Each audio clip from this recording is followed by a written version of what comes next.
അക്ലോറയുടെ പുതിയൊരു വീഡിയോയിലേക്ക് എല്ലാവർക്കും സ്വാഗതം. അപ്പോൾ കേറ്ററ്റിന്റെ പുതിയൊരു നോട്ടിഫിക്കേഷൻ വന്നിരിക്കുകയാണ് അല്ലേ. പ്രത്യേകിച്ച് സർവീസിലുള്ളവർക്ക് വേണ്ടി എഴുതാൻ പറ്റുന്ന ഒരു അവസരമാണ്.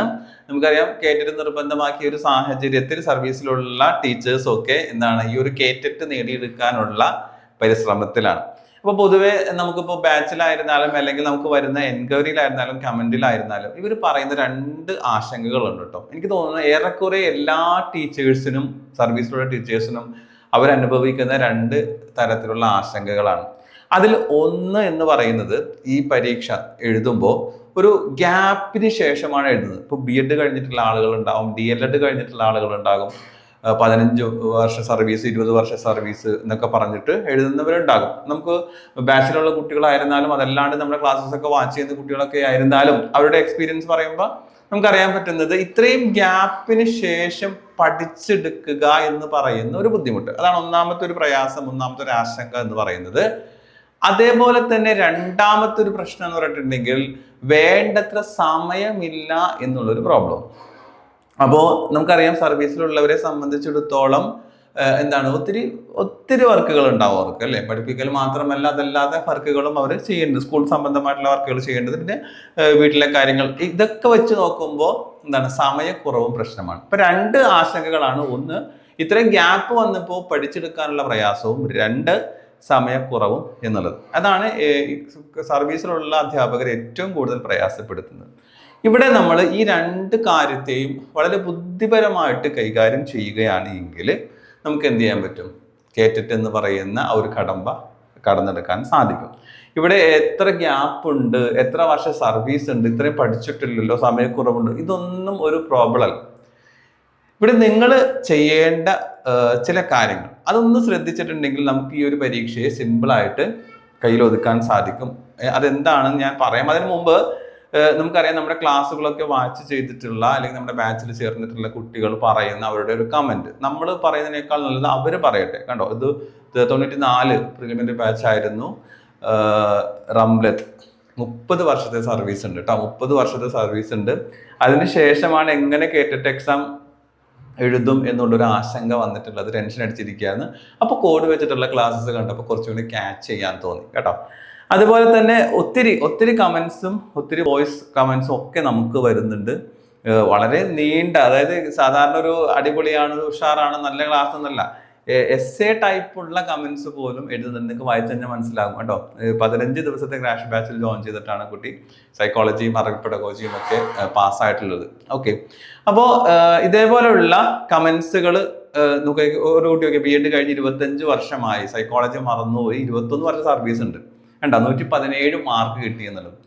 സോ ഇവിടെയൊക്കെ നമ്മൾ മനസ്സിലാക്കേണ്ട ഒരു വസ്തുത, എന്തുകൊണ്ട് അവർക്ക് വളരെ സിമ്പിളായിട്ട് നേടിയെടുക്കാൻ പറ്റിയെന്ന് പറയുമ്പോൾ ഇത്രയേ ഉള്ളൂ. അതിനകത്ത് ഒന്നാമത് നേരത്തെ പറഞ്ഞതുപോലെ ഇത്രയും ഗ്യാപ്പ് വന്നു, ഇത്രയും വർഷത്തിൽ ഇതുണ്ട് എങ്കിൽ പോലും നമ്മൾ പഠിക്കുന്ന ഭാഗങ്ങൾ ഓർത്ത് മെമ്മറിയിൽ വെക്കാനുള്ള ചില ടിപ്സും ചില ട്രിക്സും നമ്മൾ പ്രയോഗിക്കുക എന്നുള്ളതാണ്.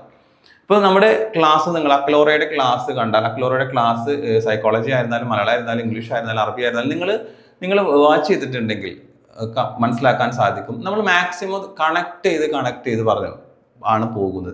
ചുമ്മാ കുറച്ച് നോട്ട്സുകൾ എഴുതി നമ്മൾ വായിക്കുമ്പോൾ ചിലപ്പോൾ ഒരു മെമ്മറിയിലേക്ക്, നേരത്തെ പറഞ്ഞതുപോലെ ഇത്ര വർഷത്തെ ഒരു ഗ്യാപ്പും സമയക്കുറവും ഒക്കെ ഇതിനൊരു പ്രശ്നമാകും.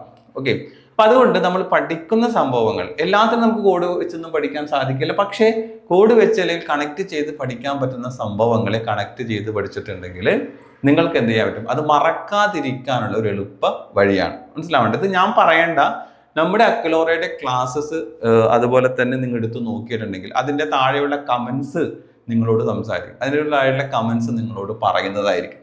ഓക്കെ, പിന്നെ സമയക്കുറവ് എന്ന് പറയുന്ന പ്രശ്നത്തിന് നമ്മൾ ആവശ്യമുള്ള സംഭവങ്ങളിലൂടെ പഠിച്ചു പോകുക എന്നുള്ളതാണ്. അതായത് നമ്മൾ വളരെ ഹോട്ട് പോയിന്റ് ആയിട്ടുള്ള കാര്യങ്ങൾ പറഞ്ഞു കൊടുക്കുന്നു, അത് പഠിക്കാൻ പറയുന്നു. പിന്നെ ചില വേർഡുകൾ, അതായത് ഇവിടെ ഒരു വലിയൊരു സബ്ജക്റ്റ് ആണെങ്കിൽ, വലിയൊരു ടോപ്പിക് ആണെങ്കിൽ അവിടെ ഓർത്തിരിക്കേണ്ടത് ഇതാണ്, ഈ സംഭവമാണ് എന്നുള്ള രൂപത്തിൽ മെൻഷൻ ചെയ്യുന്നു. വേണമെങ്കിൽ നമുക്ക് ആ ക്ലാസ് വളരെ ഡീറ്റെയിൽ ആയിട്ട് 1 മണിക്കൂർ 2 മണിക്കൂർ എടുക്കാം. പക്ഷേ നമ്മുടെ ക്ലാസ്സൊക്കെ പരിശോധിച്ചിട്ടുണ്ടെങ്കിൽ എന്താണ് ഒരു അരമണിക്കൂർ നമുക്ക് പരീക്ഷയ്ക്ക് ആവശ്യമായിട്ടുള്ള പോയിന്റ്സുകൾ മതി. ആ ഒരു സമയക്കുറവ് പരിഹരിക്കാൻ ഇത്തരമുള്ള നോട്ട്സുകളും ക്ലാസ്സുകളും നിങ്ങൾക്ക് യൂസ്ഫുൾ ആകും എന്നുള്ളതാണ് ഞാൻ വിശ്വസിക്കുന്നത്. അതുകൊണ്ട് ഞാൻ വീണ്ടും പറയുന്നത്, നമ്മുടെ വാക്കുകളല്ല, നമ്മുടെ ബാച്ചിലായിരുന്നാലും നമ്മുടെ യൂട്യൂബ് ക്ലാസ്സുകളൊക്കെ ആയിരുന്നാലും കാണുന്നവരുടെ ഇതാണ്. അപ്പോൾ എന്തായിരുന്നാലും നിങ്ങൾ ഈ ഒരു കേട്ടിട്ട് എക്സാം നേടിയെടുത്തേ പറ്റൂ അല്ലേ? ആ ഒരു സാഹചര്യത്തിൽ ഈ രണ്ട് പ്രശ്നം, അഥവാ ഇത്രയും ഗ്യാപ്പായിട്ട് ഇത് ഇങ്ങനെ എഴുതും, എത്ര വർഷത്തെ ഒരു ഇതുണ്ടല്ലോ, ഇനി പഠിച്ചാൽ ഓർമ്മയിൽ നിൽക്കുമോ എന്നുള്ളൊരു ആശങ്കയും സമയക്കുറവെന്ന മറ്റുള്ളൊരു ആശങ്കയും പരിഹരിക്കാൻ ഇതേ വഴിയുള്ളൂ. എന്താണ്? ഒന്ന്, നിങ്ങൾ ഈ പറഞ്ഞതുപോലെ കണക്ട് ചെയ്തും കോഡ് വെച്ചിട്ടും ഒക്കെ നിങ്ങൾ പഠിക്കാൻ ശ്രമിക്കുക. എന്തെങ്കിലും ടെക്നിക്കൽ ടിപ്സുകൾ ഉപയോഗിച്ച് പഠിക്കാൻ ശ്രമിക്കുക. അതുപോലെ തന്നെ നമുക്ക് പരീക്ഷയ്ക്കുള്ള ആവശ്യമായിട്ടുള്ള പോയിന്റ്സുകൾ കൂടെ മാത്രം സഞ്ചരിച്ചുകൊണ്ട് പഠിക്കാൻ ശ്രമിക്കുക. പിന്നെ കുറെ ആവർത്തന ചോദ്യങ്ങൾ, PYQ സംഭവങ്ങൾ, കാര്യങ്ങൾ ചെയ്യുക, റിവിഷൻസ് വരിക കേട്ടോ. അപ്പോൾ ഈ രൂപത്തിലൊക്കെ നിങ്ങൾ ശ്രദ്ധിച്ചു കഴിഞ്ഞിട്ടുണ്ടെങ്കിൽ നിങ്ങൾക്ക് എന്ത് ചെയ്യാം, വളരെ സിമ്പിളായിട്ട് ഇത് ക്രാക്ക് ചെയ്തെടുക്കാൻ സാധിക്കും. നിങ്ങൾ ടെൻഷൻ അടിക്കേണ്ട കാര്യമില്ല. എന്തായിരുന്നാലും അതിൻ്റെ നോട്ടിഫിക്കേഷൻ വന്നിട്ടുണ്ട്, നിങ്ങൾ അപ്ലൈ ചെയ്യുക. നേരത്തെ തന്നെ പഠനം സ്റ്റാർട്ട് ചെയ്യുക, നേരത്തെ തന്നെ നിങ്ങൾ പഠിച്ചു തുടങ്ങുക. ഞാൻ ജസ്റ്റ് ഒരു എക്സാമ്പിളിൽ മാത്രം ആണ് 1-2 കമൻസ് ഇവിടെ ഷെയർ ചെയ്തത്. ഒത്തിരി കമൻസും ഒത്തിരി വോയിസ് മെസ്സേജും വരുന്നുണ്ട്. നിങ്ങൾക്ക് ആ ക്ലാസ്സുകൾ പരിശോധിച്ച് കഴിഞ്ഞിട്ടുണ്ടെങ്കിൽ അത് കാണാൻ സാധിക്കുന്നതാണ്. ഇനി നമ്മുടെ ക്ലാസ്സുകൾ നിങ്ങൾ അക്ലോറയുടെ K-TET ആയിരുന്നാലും അക്ലോറയുടെ മെയിൻ ചാനലായിരുന്നാലും നിങ്ങൾ അതൊന്ന് വാച്ച് ചെയ്യുക. നിങ്ങൾക്ക് ഇഷ്ടപ്പെട്ടെങ്കിൽ നമ്മുടെ ഓൺലൈൻ ബാച്ചിൽ ജോയിൻ ചെയ്യാൻ താല്പര്യമുണ്ടെങ്കിൽ താഴെ കാണുന്ന നമ്പറിൽ കോൺടാക്ട് ചെയ്താൽ കൂടുതൽ ഡീറ്റെയിൽസ് നിങ്ങൾക്ക് പറഞ്ഞു തരുന്നതായിരിക്കും. അപ്പോൾ നേരത്തെ തന്നെ നിങ്ങൾ പഠിച്ചു തുടങ്ങുക, ടെൻഷൻ ഇല്ലാതെ തന്നെ നിങ്ങൾ പഠിച്ചു തുടങ്ങുക.